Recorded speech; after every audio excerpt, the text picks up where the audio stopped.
From Johannesburg, my name is Leanne Manus, and my colleague Simpiwe Vonwane at my side, and Tabiso Sitole is in what we have dubbed the hot chair.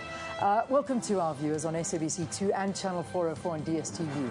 Today we focus on the mushrooming of shacks that's often near affluent neighborhoods. That is a reached crisis point, Leanne, I must point out, and later on in the program we'll be discussing more on that. Very good evening to you. Thank you so much for joining us. I'm Simpiwe Ngongwane, and today, as Leanne said, we'll take a look at the mushrooming and rather what the authorities are doing about this issue. Tabiso, over to you. Thank you very much, guys. Yeah, it is going to be well. In fact, I was looking at social media already. It's happening. There's a lot of comments as far as that's concerned.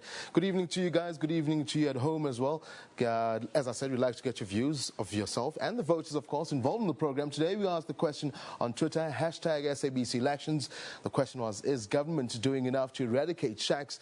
I guess it's a question of the availability of housing as well. Are we doing enough to get people housed? Or do people just prefer to build a shack wherever it is convenient for them, be it at close to a place of employment or somewhere they prefer? Later on in the program, we will come back to your reaction on that. For now, I'll hand you back to the main desk, Simpiwe as well as Leanne. It's sure going to be an interesting conversation on Twitter, I can only imagine. One of the government's promises 22 years ago was to eradicate shacks, but it is certainly not an easy task. South Africa's porous borders and urbanization are but some of the reasons for this. Yeah, and the Tshwane Metro came up with a solution thanks to the Metro's Lighthouse project. Shack owners in Mamelodi don't need to relocate anymore because a double-story building is erected just over an existing shack. A shack transformed into a double-story house. The new structure is built over the existing shack. When construction upstairs is complete, the shack owner moves in whilst the downstairs gets its makeover. Johanna Mahoma used to live in a shack. Conditions were rough. Now her former uninhabitable shack has been transformed into a decent home. I'm so happy I don't even know what to say. I'm grateful for the government's efforts to provide us with homes, and I'm proud to be one of the owners today. The houses take a mere 4 weeks to complete. They have superior thermal acoustic qualities and are also rats, termites and cockroach proofed. It's substantially bigger than an RDP house, so we're able to stretch the rents. With the money we have, we're able to build more. We're reducing the footprint of the houses because we're maximizing the airspace. The new structures can also withstand runaway shack fires. There's a special board called a fireboard. It consists of wood chips, cement and other solutions made to make it fireproof. The houses will cost just under 100,000 rand compared to the current cost of RDP houses, which are 140,000 rand. And they are much smaller. The Lighthouse project is likely to expand nationwide. Mulimo Nemoto, SABC News, Pretoria. All right. I suppose one of those areas we really need to look at as well are the two settlements in Hout Bay in the Western Cape. Now, they are one of those places where they fear that their wish for formal housing and better living conditions may just not happen. And residents of Imizamo Yethu are often forced to rebuild their shacks due to fires, while those at Hangberg say they're also struggling. The leafy suburb of Hout Bay, with its manicured lawns and breathtaking views. An area close to the harbour and sandy beaches, a major tourism drawcard. The suburb is, however, flanked by two poorer areas. The informal settlement of Imizamo Yethu, an area prone to fires. It's here where shacks are often gutted by fires. A dismal Christmas for many here last year, when a fire gutted more than 500 shacks, leaving thousands homeless. But communities continue to rebuild. Despite the resilience, people say life can be a daily battle in the informal settlement. Some people, they live in shacks, and some, there are no toilets. You see, it's hard to get on the toilet here because you have to you have to go to the bushes. Some places don't even have toilets, and some don't have taps, so we go places to get water. Stay more than 10 years, I don't work. The city of Cape Town says several projects are underway to improve the lives of residents. We now are about to start with our phase 3 our phase 3 housing project in Imzamo. It's a 200 million rand project. It's a combination of CRUs, which is rental stock, as well as BNGs, which is their own houses. And we certainly should be able to accommodate about 900 opportunities there. A short distance from the congested informal settlement of Imzamo lies Hangberg. Here, the sea provides a livelihood for fisherfolk and their families. The area is a mixture of formal and informal housing. Hangberg was the scene of violent clashes between residents and authorities 6 years ago. Units moved in to remove shacks that were illegally built on a fire break on the slopes of the Sentinel mountain peak. Some residents say very little has changed over the years. It's not up to standard. And what we found out from the city that we have a very, very, very poor service from them. For the 1992, we had our last houses. After 20 years or 26 years afterwards, they sell again rental units to the community. My main concern is the housing. You complain to the office, but they don't do nothing. Like the lady that used to work there, I think apparently she's gone now. She used to write, we got a complaint, she used to write things on her hand. No follow-ups. After the clashes, the city of Cape Town and residents entered into a peace accord, which was later made an order of the court. We've just completed 3 blocks of our new CRUs. You see them right on the water. Now, those are the first housing opportunities that have been built by the state in Hangberg for generations. And they really, really are magnificent-looking flats. So it costs 31 million rand for 71 units, 1 and 2 bedrooms. People are moving into those. And what the agreement is that people will knock down their informal structure when they receive their formal housing opportunity. The city says it will continue to engage with Hangberg residents to improve formal housing in the fishing community. Carmel Lochmerg-Roberts, SABC News, Cape Town. Thank you indeed for that. Now, before we go to a break, when we return, actually, we speak to Sibusiso Zigote, who is the member, in fact, the founder of the Abahlali Basemjondolo or Shrek Dealers Association, that's now Durban Studios. Then in Pretoria, Leanne speaks to Joshua Ngonyama, who's a member of the Mayoral Committee of Housing in Tshwane. So do stay with us. You're watching a pre-election show. This is SABC News.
Now, as promised, we cross over to Durban. Well, now, Durban Studios, founders of Abahlali Basemjondolo, or SHWAC Dealers Association, Sibusiso Zigote, joins us right now.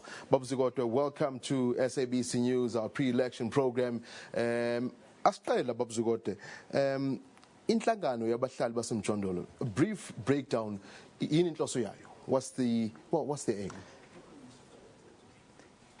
Angibonge kakhulu Jobe, ngibingelele ngibonge na kubahlali basemjondolo. Asisho nje ukuthi sumbutho wabantu abahlala emjondolo nabampofu sakheke ngo2005 ukulwela nokuvikela nokuthuthukisa isithunzi nelungelo lomuntu ohlala emjondolo. So kwethu uqinisekisa ukuthi noma umuntu ehlala emjondolo noma ngabe umpofu kanganani kodwa anikezwe isithunzi esimfanele ngoba uzokhumbula ukuthi mawumpofu kakhulukazi uhlala emakhaya uhlala emaplazini noma uhlala emkhukhwini ubukelwa phansi bese siqiniseka ke ukuthi ilungelo lokuba semadolobheni the right to cities nelungelo lomuzi the right to housing is also realized. Thank you very much, Bob Zigote. Just a quick brief for our viewers. Bob Zigote is basically saying that the association is to make sure that the values, well, the humanity basically of people with shack dwellers are respected as well. Just because they stay in shacks does not mean they're lesser humans. Bob Zigote, the government, I mean, we're sitting here and we think to ourselves, as we spoke with Leanne earlier, the problem,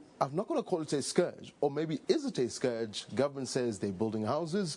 Over the years, we've seen houses pop up everywhere, but yet we still see shack dwellers in Mjondolo crop up almost everywhere, close to whether it's a mall, whether it's suburbs. Why is that? Why is it still happening? Jobe, kubalulekile ukuthi sisho ukuthi as long as our cities are growing, urbanization is not a choice. As long as abantu abahlala emakhaya benganikezwa infrastructure abayidingayo, as long as imisebenzi namafemu and investors bengayi endaweni zasemakhaya, i-urbanization noma ukufuduleka kwabantu endaweni zasemadolobheni is not an exception or rather an option. So bayoqhubeka kabantu beye emadolobheni beyofuna impilo engcono. Asikusho nje sicacisa ukuthi abantu mabeze emadolobheni basuke bengazile ukuzoba umthwalo kuhulumeni kodwa basuke bezele imisebenzi, abanye basuke bezele izikole zamazinga aphezulu ama-tertiary institutions, abanye basuke bezele ama-health facilities asezingeni elingcono. So akekho umuntu osuke emakhaya azoba uhlupho noma azoba umthwalo kahulumeni noma kanomubani. Ngakho ke abantu basemadolobheni ukuze bathuthukise impilo zabo ngoba emakhaya kungekho ukunakekelwa. Sizokhumbula ukuthi nesabelo zimali ibudget eningi ayiye emakhaya ukuze abantu bengeze kuba nesidingo sokuya emadolobheni. So esikusho ke as long as ibudget enkulu iye emadolobheni ingayo uyothuthukisa indawo zasemakhaya abantu bayoqhubeka bafuduleke emadolobheni. Bob Zigote, we've got a minute left. One question that probably it's at the back of a lot of people's minds is we've mentioned the fact that there are RDP homes being built, but it boggles the mind. Why would you find people, for example, it's been implied that people, shack dwellers, some of them would get RDP houses but then prefer to go live in shacks because they know they're going to get income from those. Is there reality? Is it something that maybe you are trying to curb?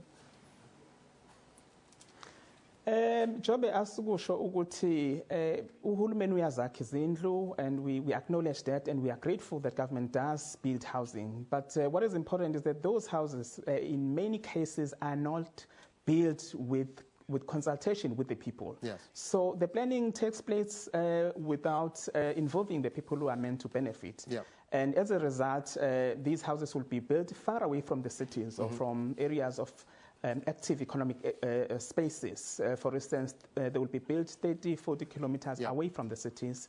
Upgrading of informal settlement at this stage is not something that government is taking serious. Yep. So izindlu ke mazakhiwa far away from the cities, you'll find ukuthi ke sezikude inevitable so abantu will either take those houses or rent them out ubone sebebuyele emjondolo, and then you think that abantu do not appreciate.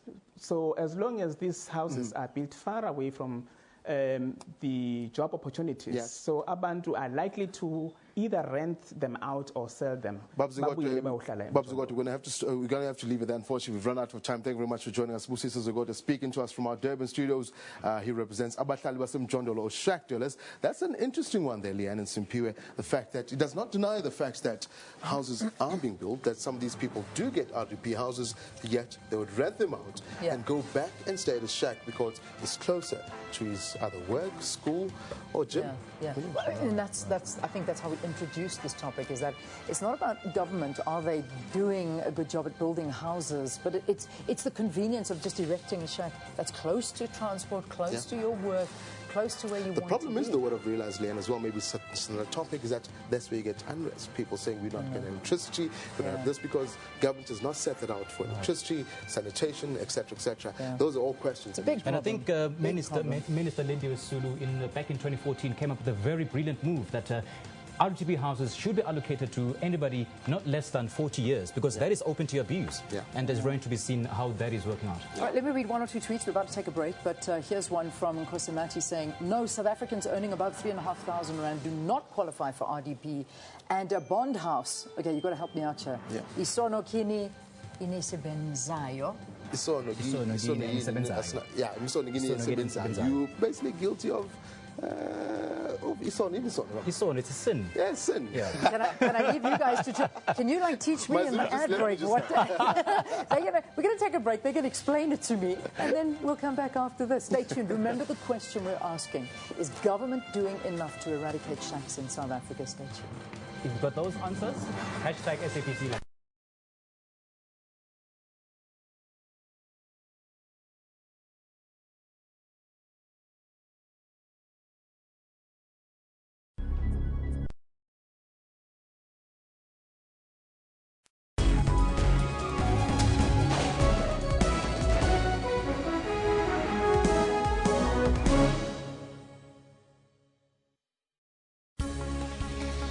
Today provide news updates giving a wealth of knowledge, breaking stories and crossing live for you. We follow business developments intensely. Experts and analysts tackle all challenging issues for you. We cover stories locally and abroad to keep you informed. We cover all sporting codes just for you. We are sure to give you weather to be ready for the day. Stay tuned to News Today at 3 p.m. from Monday to Friday on SABC News. Health Talk unpacks healthy tips to help you to practice healthy living lifestyles. Now, generally, type 1 is found mostly in children and young adults, and with type 2 diabetes is found mainly in the old. All right, 18 minutes past 6 here on the program. Thanks so much for staying with us, talking housing and shacks here on the program. In our Pretoria studio, we are joined by the member of the Mayoral Committee for Housing in Tshwane, Joseph Ngonyama, and we're going to talk about the, I beg your pardon, it's Joshua, on the Metro successes on eradicating shacks and the struggles. Joshua Ngonyama, thank you very much for being with us here on the program. Well, thank you very much, Leah.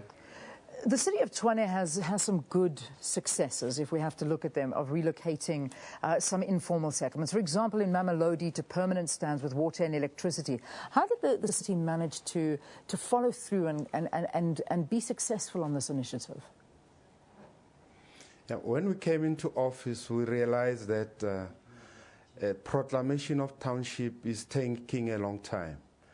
And we came up with a program which we call Riaga Tshwane program, which basically fast-tracks township approvals, and also it makes sure that we give title deeds to informal people so that we are able to guarantee security of tenure.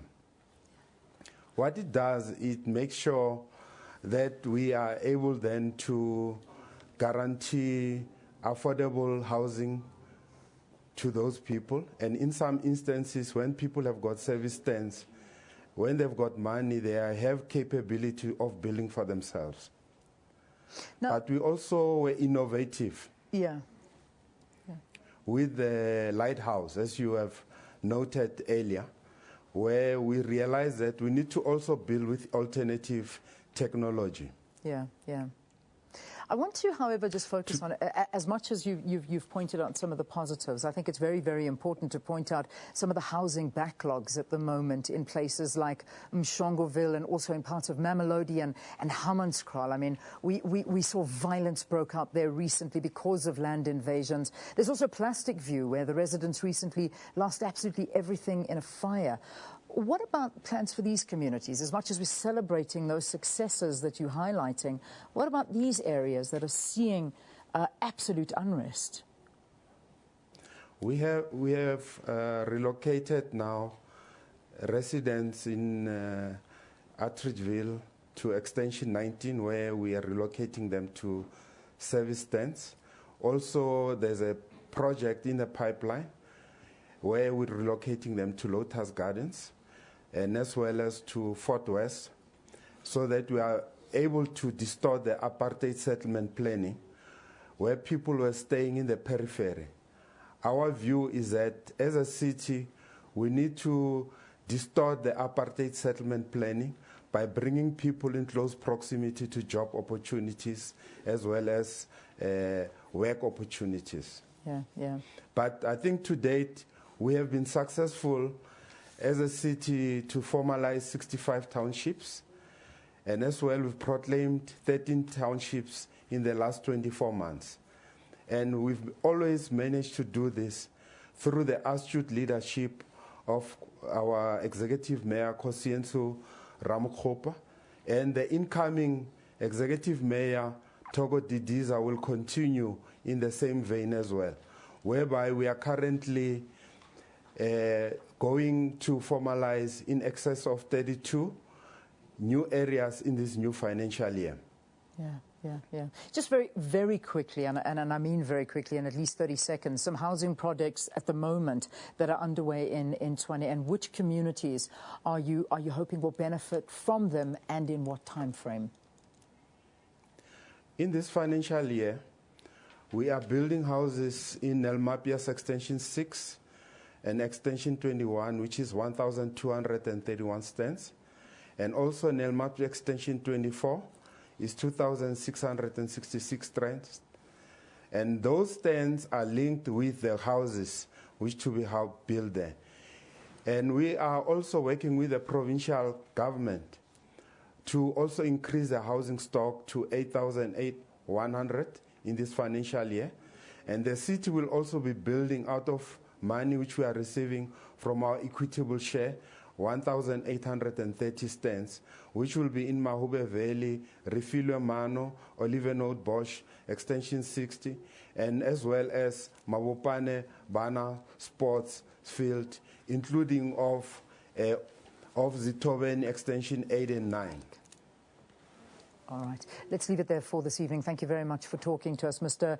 Joshua Ngonyama is the MMC for housing in Tshwane. He was speaking to us from our Pretoria studio. It's going to be interesting to see what the, I suppose, incoming mayor, Togo Didiza, is going to do with all of these houses coming in. That's if the ANC win the Tshwane Metro. That's going to be quite an interesting one, guys. All right. I believe we're going to take a look at some of the smaller parties now.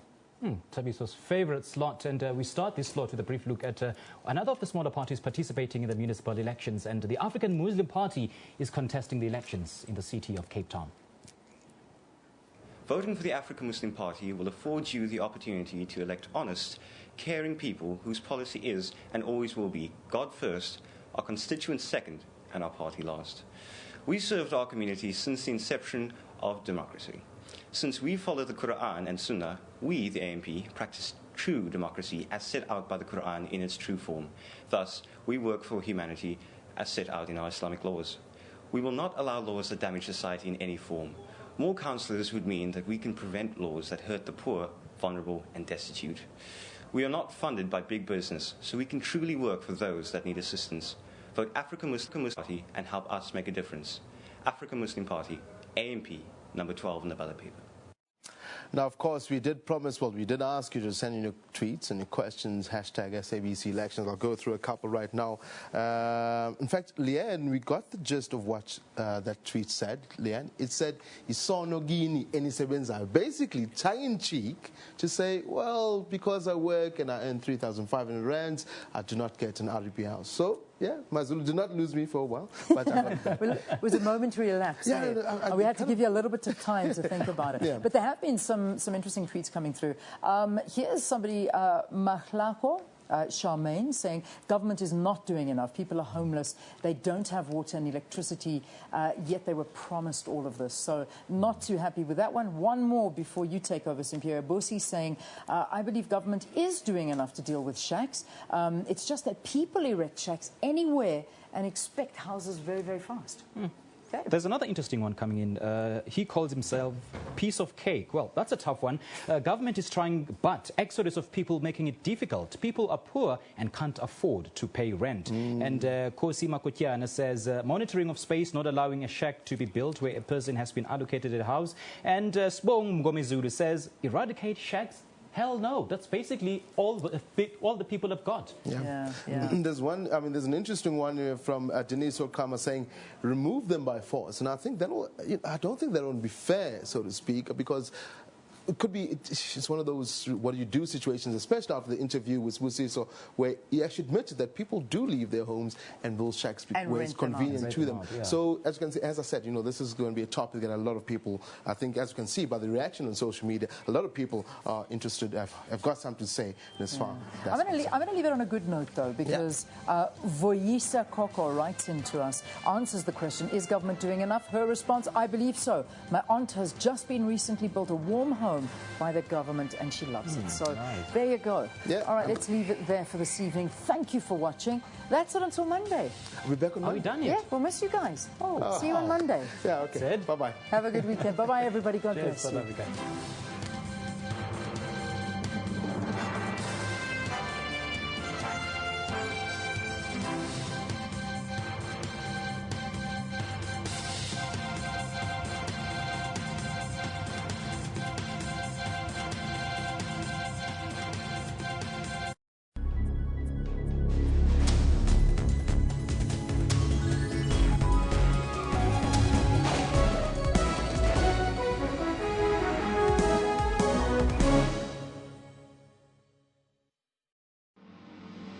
There is a sign for perfectionism.